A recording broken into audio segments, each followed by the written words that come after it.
السلام علیکم فرینڈز، آج کی کہانی ایک ایسی فیملی کی ہے جو مائیگریشن کر کے 1947 میں انڈیا سے پاکستان موو ہوئی۔ چلیے کہانی کو سٹارٹ کرتے ہیں۔ سن 1947 برِ صغیر کی تقسیم کے بعد لاکھوں خاندان ہجرت کر کے ہندوستان سے پاکستان آ رہے تھے۔ لاہور کے قریب واقع ایک ریلوے اسٹیشن پر علی احمد اپنی بیوی زہرا، دو بیٹوں عارف اور جمیل اور ایک چھوٹی بیٹی نجمہ کے ساتھ کھڑے تھے۔ ان کی آنکھوں میں خوف اور امید کی ملی جلی چمک تھی۔ علی احمد کا خاندان ہندوستان کے ایک خوشحال گاؤں میں زمینوں اور بڑی حویلی کا مالک تھا، مگر تقسیم کے فسادات میں سب کچھ چھوڑ کر جانا پڑا۔ پاکستان پہنچ کر حکومت نے انہیں ایک ویران علاقے میں ایک پرانی حویلی الاٹ کر دی، جو کسی ہندو زمیندار کی ملکیت تھی۔ جب وہ اس جگہ پہنچے تو شام کا وقت ہو چکا تھا۔ حویلی کافی بڑی اور شاندار تھی، مگر ٹوٹی پھوٹی دیواریں، خستہ حال دروازے کسی ویران قبرستان کا منظر پیش کر رہے تھے۔ یہ جگہ تو بہت خوفناک لگ رہی ہے، نجمہ نے سہمی ہوئی آواز میں کہا۔ ہمیں اللہ پہ بھروسہ رکھنا چاہیے، علی احمد نے تسلی دی اور دروازہ کھول کر اندر داخل ہو گئے۔ اندر جاتے ہی محسوس ہوا کہ یہ جگہ سالوں سے بند ہے اور کسی کی رہائش یہاں پر نہیں ہے۔ خیر، پہلی رات عجیب و غریب واقعات شروع ہو گئے۔ زہرا کو لگا جیسے کوئی سایہ دیواروں پر حرکت کر رہا ہو، اور نجمہ نے راہداری میں کسی کے چلنے کی آہٹ سنی۔ اگلے دن جمیل صحن میں کھیل رہا تھا، اچانک اسے محسوس ہوا جیسے کسی نے اس کو زور سے پکڑ لیا ہو۔ اس نے پیچھے مڑ کر دیکھا تو وہاں کوئی نہیں تھا۔ امی، مجھے لگتا ہے یہاں کوئی اور بھی ہے، جمیل چیخا۔ زہرا نے گھبرا کر اسے سینے سے لگا لیا۔ رات کو عارف کو نیند میں کسی نے سرگوشی کر کے جگا دیا۔ وہ بڑبڑا کر اٹھا، دیکھا تو کمرے میں رکھی ایک پرانی کرسی خود بخود ہل رہی ہے۔ پسینے میں شرابور ہو کر وہ بھاگا اور علی احمد کو جگا دیا۔ ابو، یہاں کچھ ہے، میں نے خود کرسی کو ہلتے ہوئے دیکھا ہے۔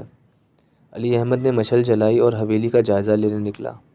جیسے ہی وہ پرانی راہداری میں پہنچے تو ایک زوردار آواز کے ساتھ دروازہ خود بخود بند ہو گیا۔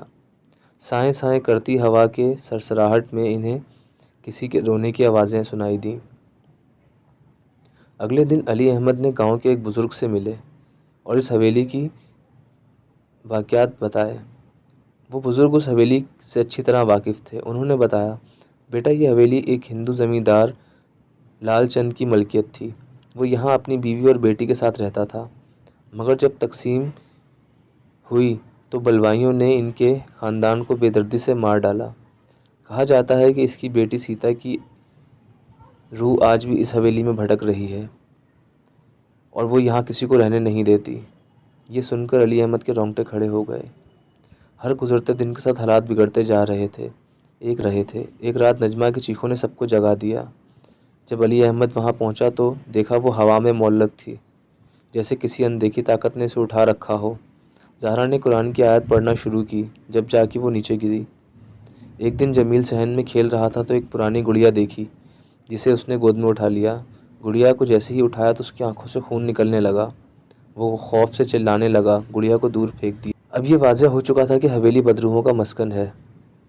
علی احمد نے قریبی مسجد کے امام سے مدد مانگی۔ امام صاحب عشاء کے بعد مؤذن صاحب کے ہمراہ حویلی میں داخل ہوئے۔ حویلی کا جائزہ لینے کے بعد انہوں نے ایک جگہ بیٹھ کر قرآنی آیات کا ورد شروع کیا۔ جیسے ہی انہوں نے آیات پڑھنا شروع کی تو حویلی میں طوفان برپا ہو گیا۔ دروازے زور زور سے ہلنے لگے اور فرش لرزنے لگا۔ ہوا میں سیاہ سائے نظر آنے لگے اور آوازیں آنے لگیں، یہ جگہ تمہارے لیے نہیں ہے، چلے جاؤ یہاں سے۔ خوفناک آوازیں گونجنے لگیں۔